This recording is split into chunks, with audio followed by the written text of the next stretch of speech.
Primary সার্টিফিকেটের। যেখানে মামা চাচা খালুর সুপারিশ ছাড়া কোনো চাকরি হয় না, সেখানে সার্টিফিকেট রেখে কি লাভ? তুই এখানে? বাবা, তোমাকে না আমি গতকাল রাতে বারবার বলছিলাম সকালে আমার টাকা লাগবে, তুমি টাকা না রেখে চলে আসলে কেন? আমি নিষেধ করেছিলাম। আর তুই নিষেধ করার কে? বাকি তোর একার, আমি কি বাবার সন্তান না? তোর মতো বজ্জাত ছেলেকে আমি আর একটি টাকাও দেবো না।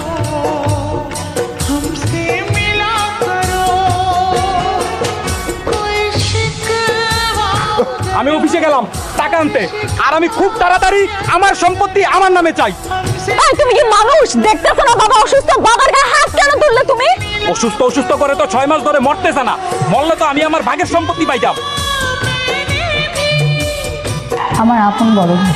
আসলে আমার ভাইটা নেশা করে, তো নেশা করতে গেলে তো টাকা লাগে, আর বাবা যদি টাকা না দেয় তখন বাবার সাথে খারাপ আচরণ করে। ছেলেটাকে চা নাস্তা কিছু দে। আমি আপনার জন্য নাস্তা বানিয়ে দিচ্ছি। সার্টিফিকেটগুলো পুড়িয়ে ফেললেন যে?